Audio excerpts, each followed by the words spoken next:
Shalom, shalom, peuple de Dieu.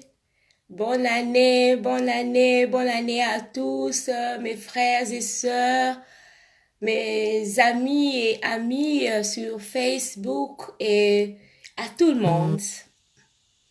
Que Dieu vous bénisse et que la gloire puisse lui revenir. Je rends particulièrement grâce à Dieu en ces débuts d'année de cette opportunité qu'il m'accorde de pouvoir partager avec vous sa parole. Vous savez, nous sommes au début de l'année, nous avons eu à partager de la nourriture, à manger ensemble dans la famille. Et la parole de Dieu nous dit que l'homme ne vit pas du pain seulement, mais de toute parole qui sort de la bouche de Dieu. Raison pour laquelle je me suis dit que je vais venir partager ce pain que Dieu m'a donné avec mes bien-aimés. Que Dieu soit loué si nous pouvons prier. Père éternel, Dieu tout-puissant, nous te remercions de tout notre cœur. Nous te recommandons ces moments que nous allons passer ensemble, Seigneur. Ma prière, Seigneur, est que toute personne qui aura la grâce de suivre cette vidéo, de suivre, Seigneur, ce message, puisse être bénie. Parce que ta parole ne rentre jamais à toi sans pour autant avoir accompli ta volonté. C'est pourquoi je prie et je me dispose afin que Dieu Tout-Puissant, tu puisses faire ta volonté. Moi-même, je me fasse. Cher Saint-Esprit, prends le contrôle et dirige ces moments et parle à nous tous, car jamais un homme n'a parlé comme toi. Dans le nom puissant de notre Seigneur Jésus-Christ de Nazareth, nous avons ainsi prié, nous disons Amen, Amen.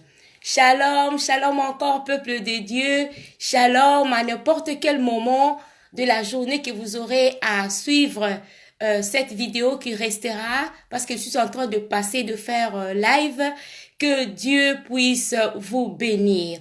Alors, je vous ai amené du pain, le pain de vie.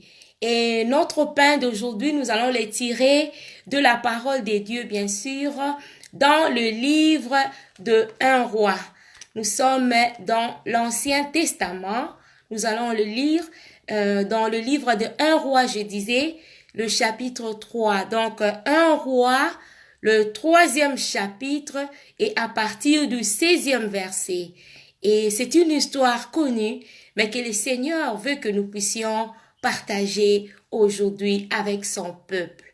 Alors, je m'en vais lire. 1 roi, chapitre 3, à partir du 16e verset. Alors, 2 femmes prostituées vinrent chez le roi et se présentèrent devant lui. L'une des femmes dit, « Pardon, mon Seigneur, moi et cette femme, nous demeurions dans la même maison, et je suis accouchée près d'elle dans la maison. 3 jours après, cette femme est aussi accouchée. Nous habitions ensemble, aucun étranger n'était avec nous dans la maison. Il n'y avait que nous 2. Le fils de cette femme est mort pendant la nuit parce qu'elle s'était couchée sur lui. Elle s'est levée au milieu de la nuit. Elle a pris mon fils à mes côtés tandis que ta servante dormait et elle l'a couché dans son sein. Et son fils qui était mort, elle l'a couché dans mon sein. Le matin, je me suis levée pour allaiter mon fils et voici il était mort. Je le regardais attentivement le matin et voici, ce n'était pas mon fils que j'avais enfanté. L'autre femme dit, au contraire, c'est mon fils qui est vivant et c'est ton fils qui est mort. Mais la première répliqua, nullement, c'est ton fils qui est mort et c'est mon fils qui est vivant. C'est ainsi qu'elles parlèrent devant le roi. Le roi dit, l'une dit, c'est mon fils qui est vivant et c'est ton fils qui est mort. L'autre dit, nullement, c'est ton fils qui est mort et c'est mon fils qui est vivant. Puis il ajouta, apportez-moi une épée. On apporta une épée devant le roi. Et le roi dit, Coupez en deux l'enfant qui vit et donnez-en la moitié à l'une et la moitié à l'autre. Alors la femme dont le fils était vivant sentit ses entrailles s'émouvoir pour son fils. Elle dit au roi, ah mon Seigneur, donne-lui l'enfant qui vit et ne le faites point mourir. Mais l'autre dit, il ne sera ni à moi ni à toi, coupez-le. Et le roi, prenant la parole, dit, donnez à la première l'enfant qui vit, et ne le faites point mourir, c'est elle qui est sa mère. Tout Israël apprit le jugement que le roi avait prononcé, et l'on craignit le roi, car on vit que la sagesse de Dieu était en lui pour le diriger dans ses jugements. Amen, amen. Et bien aimé, dans cette histoire, il s'agit de deux femmes. Et j'aime la parole de Dieu. Quand la parole de Dieu souligne quelque chose, c'est qu'il y a une raison. On pouvait parler de deux femmes, tout simplement. Mais ici, la Bible précise, elle dit deux femmes prostituées. On a souligné cet aspect qu'elles étaient prostituées. Eh bien, bien-aimés, nous connaissons qui est une prostituée. Une prostituée est une personne de mauvaise vie. Même dans la parole de Dieu, si vous lisez dans le livre des Deutéronomes, le chapitre 23, à partir du 17e verset, vous verrez que la Bible est en train de parler des prostituées. La Bible le Seigneur était en train de parler à son peuple. Il dit, il n'y aura point parmi vous un prostitué ou une prostituée. Dans un sens littéral, eh bien, la prostitution ou une prostituée est une personne qui fait commerce de son corps. Donc, c'est une personne qui vit de la vente de son corps. Mais si nous le prenons dans le sens spirituel, c'est le fait d'abandonner Dieu, d'aller vers les autres dieux. C'est ce que la Bible considère de prostitution. Mais regardez cette histoire. Avant que je ne puisse aller loin, eh bien le titre de mon message aujourd'hui, c'est l'épée révélatrice. Alléluia! L'épée révélatrice. Et nous allons voir dans la suite, c'est quoi cette épée? Pourquoi est-ce que nous devons avoir cette épée? Oui, bien-aimés.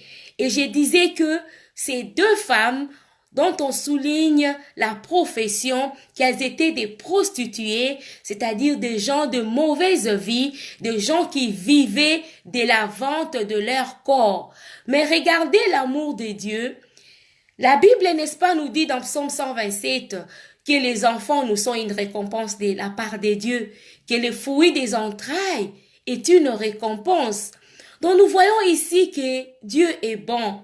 Malgré que ces deux femmes, on souligne qu'elles étaient de mauvaise vie, il a plu à Dieu tout simplement de pouvoir les bénir parce elles étaient tombées grosses. Donc elles ont eu de la bénédiction de la part de Dieu. Et les deux étaient là, elles ont pu accepter cette condition.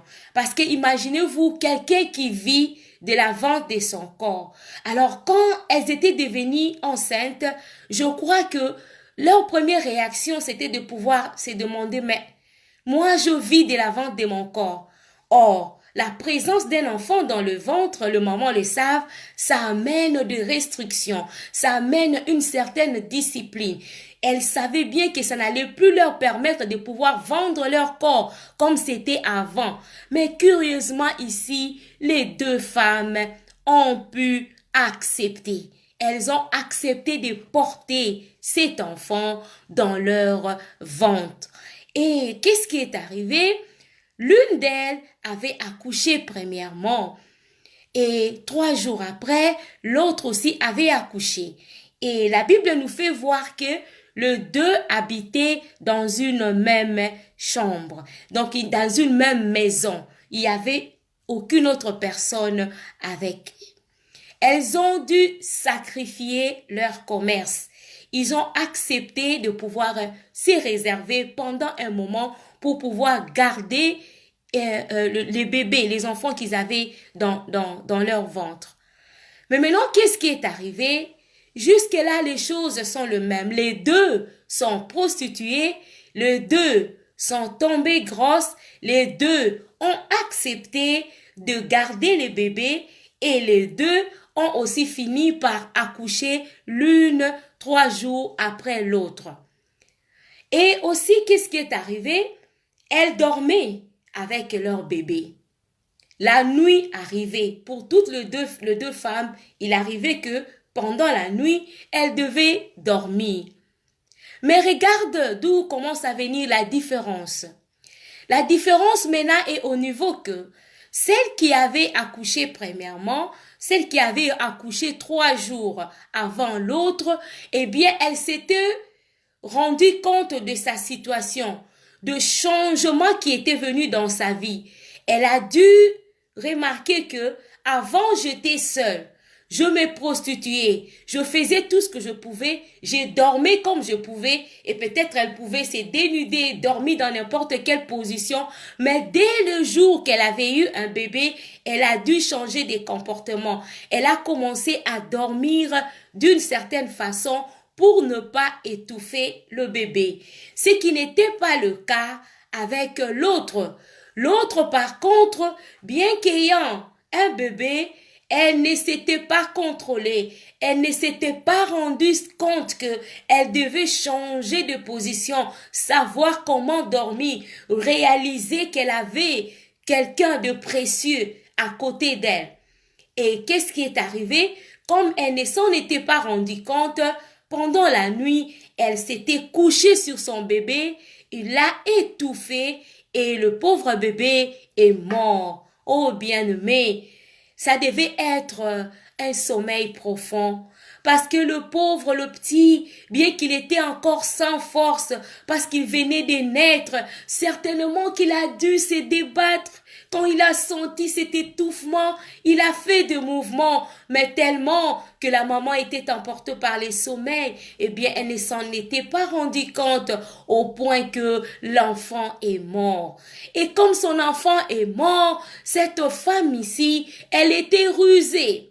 Elle s'est réveillée, s'étant rendu compte que son enfant était mort, eh bien, il est allé changer. Il a couché le bébé mort à côté de sa voisine qui dormait aussi. Et elle a pris le fils vivant, elle a couché à ses côtés. Mais si longue soit la nuit, le jour finit toujours par arriver. Et c'est pendant le jour maintenant que l'autre a dû remarquer que non, elle a regardé attentivement parce qu'elle a dit qu'elle voulait allaiter son bébé, que ce n'était pas le bébé. Et alors elle a dit non, ça ce n'est pas mon enfant.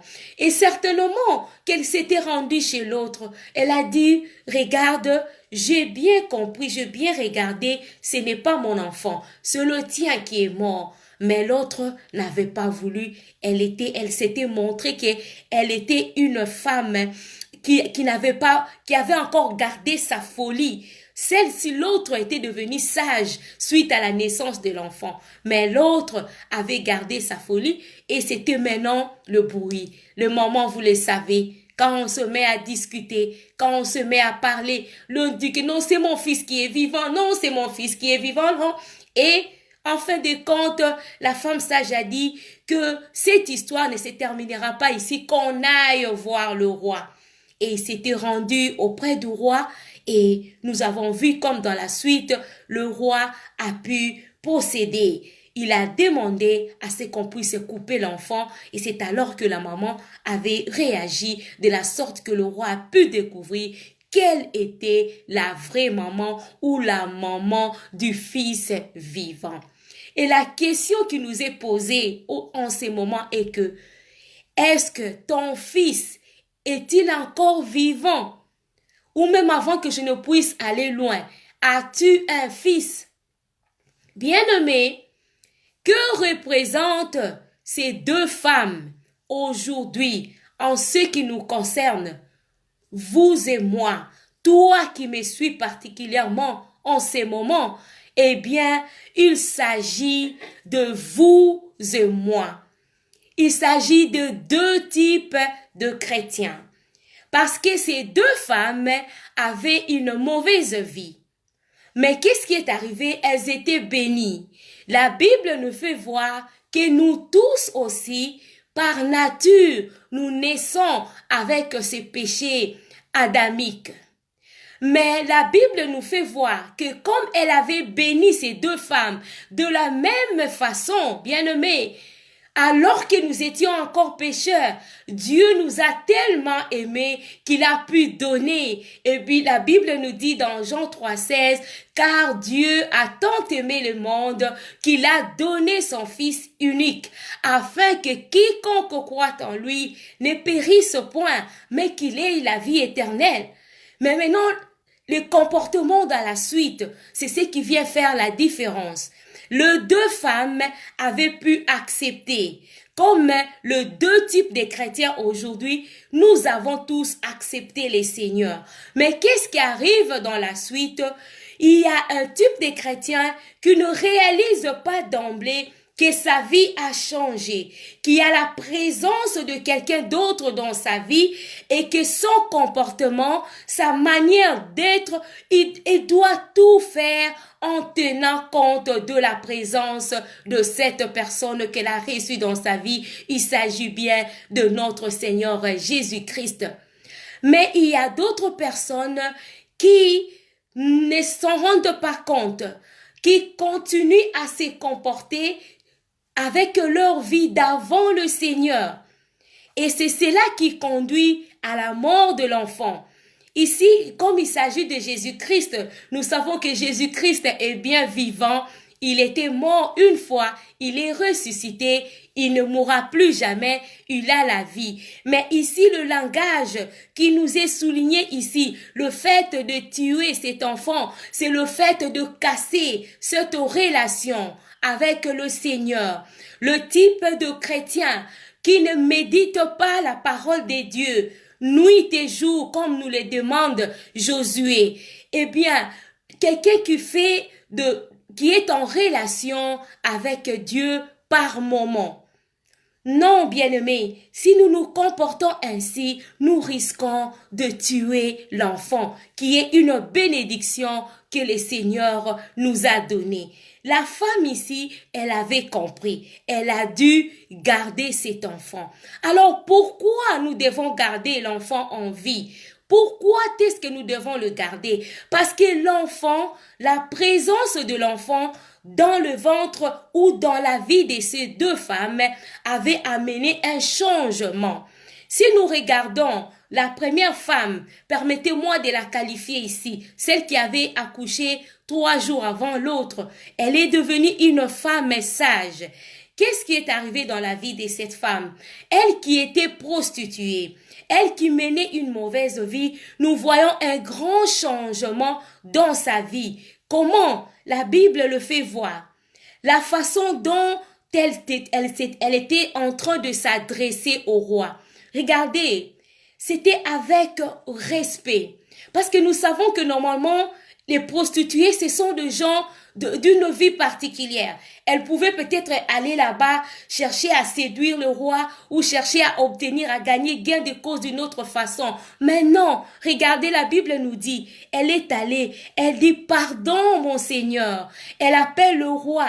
Pardon, mon Seigneur. Il dit au roi, pardon, mon Seigneur. Nous voyons ici l'humilité. Nous voyons ici le respect, le changement de langage. Elle a prononcé plutôt cela auprès du roi. Elle a parlé poliment. Et qu'est-ce qui va encore? Elle va plus loin. Elle s'appelle elle-même la servante. Elle a dit, pendant que ta servante dormait, cette femme est venue prendre mon enfant. Nous voyons ces grands changements. C'est pourquoi nous devons avoir le Fils en nous. Nous devons accepter. Qu'est-ce qui s'était passé? Les deux avaient accepté. Nous devons accepter le Fils. Nous devons accepter Jésus-Christ dans notre vie comme elles l'ont fait. Et le fait d'avoir Jésus-Christ venant dans ta vie va commencer à amener le changement. Personne ne peut avoir les seigneurs et rester la même. Il y a toujours un changement, bien-aimé. Nous sommes en train de parler de choses que nous connaissons. Moi-même, votre maman, votre sœur, j'étais une femme timide de naissance. C'était un problème. M'entendre parler, c'était un problème. Mais suite à la présence de Jésus-Christ dans ma vie, me voici aujourd'hui. Eh bien, il m'a transformé. Le Saint-Esprit en moi me donne la force de pouvoir parler, de ne pas garder, de ne pas dire, avoir honte de dire aux autres que je suis chrétienne, que je suis le Seigneur. Eh bien, la présence du Fils est importante dans la vie de tout un chacun. C'est pourquoi toi qui me suivras à n'importe quel moment, bien-aimé, choisis d'accepter le Fils qui est Jésus-Christ en l'invitant dans ta vie. Si tu te poses la question de savoir, mais comment recevoir ces fils? Eh bien, c'est question de foi. Parce que nous ne pouvons plus voir Jésus-Christ physiquement. Il est esprit. Mais pour pouvoir l'inviter dans ta vie, c'est question de foi. Si tu entends la parole, comme je suis en train de l'annoncer, je vous dis que il n'y a de la vie que dans le Fils. En dehors du Fils de Dieu, en dehors de Jésus-Christ, il n'y a pas de vie. Alors nous devons l'accepter. Veux-tu avoir la vie? Et ce n'est pas une vie, n'importe quelle vie. C'est la vie éternelle, bien-aimé. Eh bien, tu dois inviter le Seigneur Jésus-Christ dans la prière. Tu lui dis, Seigneur, je te donne ma vie. Conduis-moi. Je veux qu'il y ait des changements dans ma vie, comme c'était le cas de la femme qui, bien qu'étant prostituée, suite à la présence du Fils, il a eu des changements dans sa vie. Eh bien, je veux que moi aussi, je puisse te recevoir. Et si tu le fais avec foi, si tu le fais sans doute, si tu le fais avec sérieux, eh bien, crois que le Seigneur viendra nécessairement habiter en toi. Et c'est en ces moments-là qu'il y aura de changements. Comme dans la vie de cette femme, certaines choses ont commencé à tomber petit à petit. Elle allait dans le boîte, elle sortait, mais suite à la présence de l'enfant, elle s'était retirée pour pouvoir garder, conserver la grossesse. Et qu'est-ce qui est arrivé dans la suite de notre histoire? Quand les deux femmes sont allées auprès du roi, eh bien le roi Salomon n'avait pas demandé qu'on puisse lui donner un couteau. Alléluia, ça aussi j'aime. Le roi n'a pas dit « amenez-moi un couteau », mais il a dit « amenez-moi une épée ».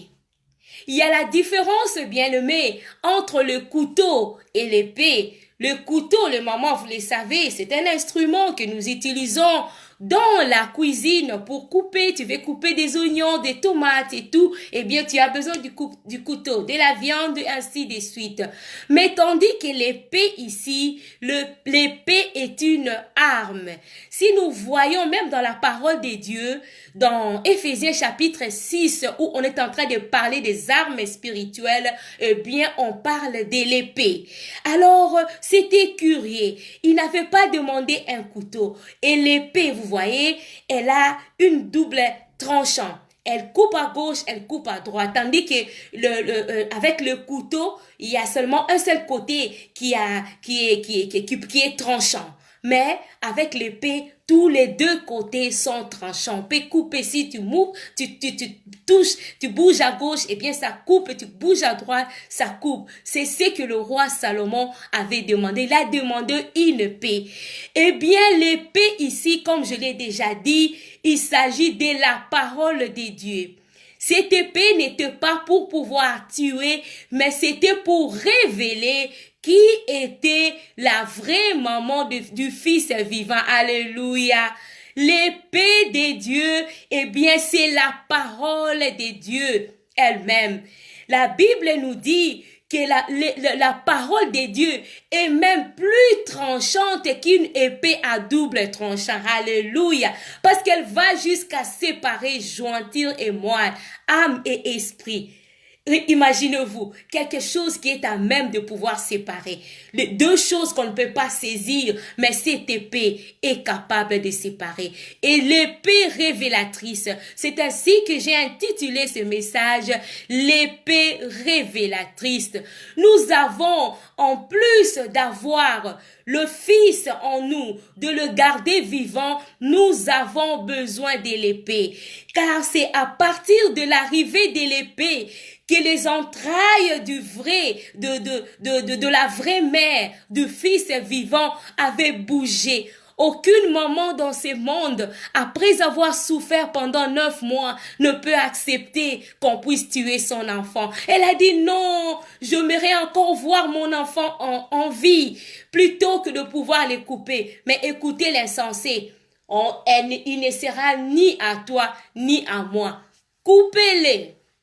Écoutez ces paroles folles. Eh bien, l'épée révélatrice, c'est la parole de Dieu. Nous devons avoir la parole de Dieu parce que la parole de Dieu est une lumière. Elle révèle nos intentions. Elle révèle nos sentiments.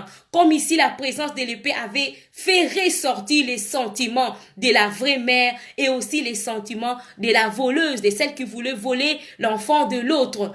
La parole de Dieu, nous devons la méditer nuit et jour. Eh bien, c'est elle qui va nous amener le changement dans notre vie. Quand tu lis et tu médites la parole de Dieu, elle va te guider.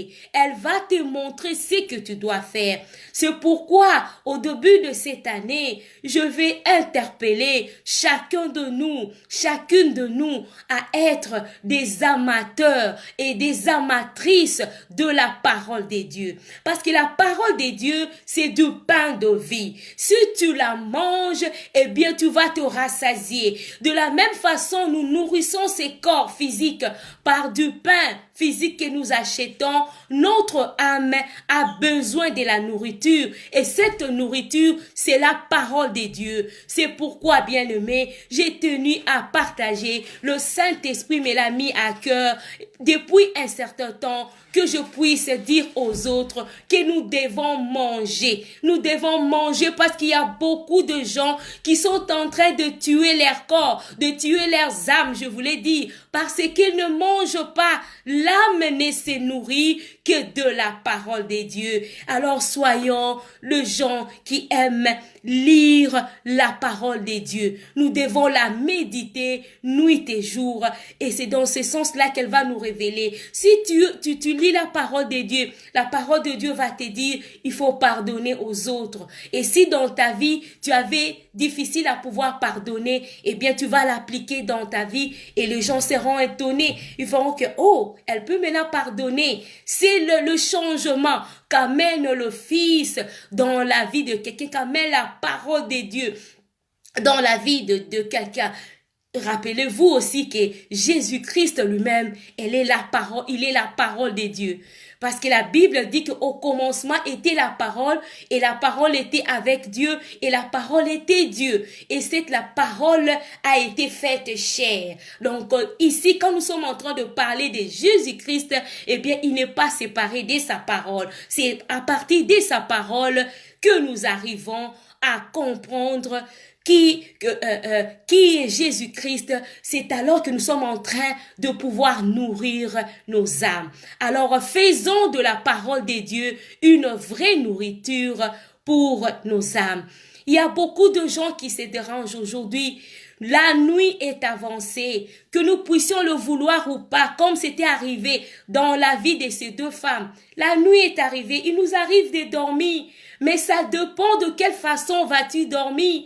Quelqu'un qui se nourrit de la parole de Dieu peut dormir et quand il va se réveiller ou elle va se réveiller, elle sera toujours entre les mains de Dieu. Mais si tu ne te nourris pas, tu dors à un autre endroit, eh bien, le sommeil te surprend.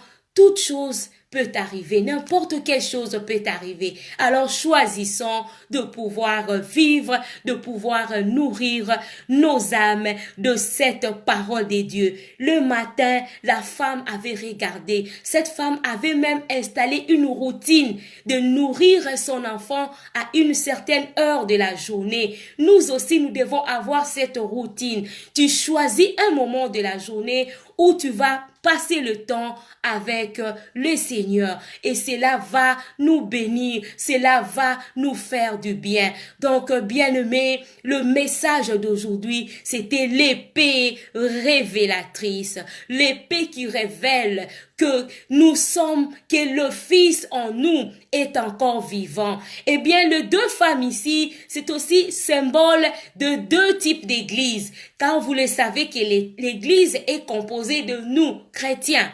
Quand je parle même, en parlant même de nos églises locales ici, là où nous allons nous rencontrer, avant de pouvoir parler de l'église universelle qui est invisible et qui est formée par tous ceux qui ont cru, qui ont reçu le Seigneur Jésus-Christ dans leur vie comme leur Seigneur et Sauveur et qui marchent dans la sanctification.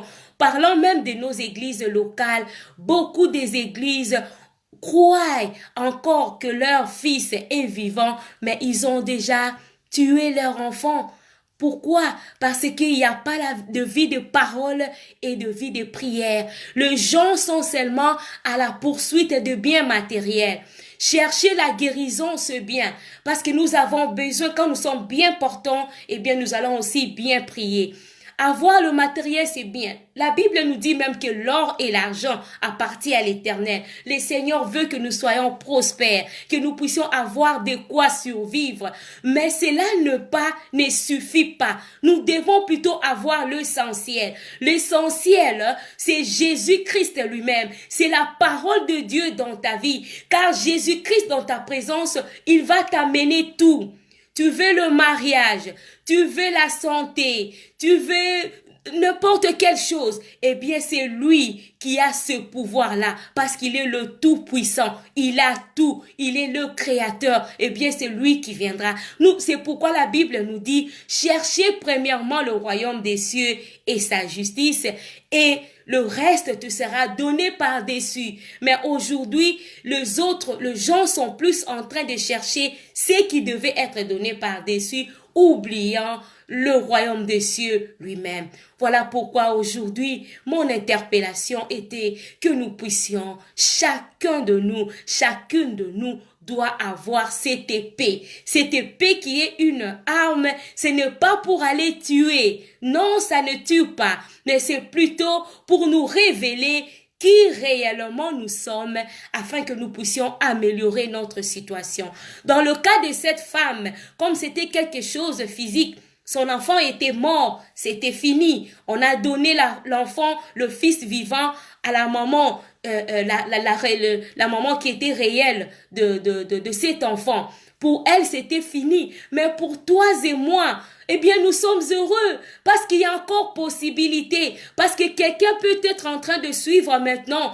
Il s'est dit, mais moi, c'est fini, mais l'enfant est déjà mort. Non, comme Jésus-Christ n'est pas encore revenu, il y a encore la possibilité, c'est encore possible de ressusciter cet enfant en toi en t'appliquant tout simplement à méditer la parole de Dieu. Elle est très importante. C'est elle qui ramène la vie. Donc, si tu as remarqué, en lisant la parole de Dieu, tu sauras, est-ce que suis-je en train d'appliquer ce que me demande cette parole? Sinon, ou peut-être je suis en train de dormir, que je me réveille, parce que le sommeil est mauvais.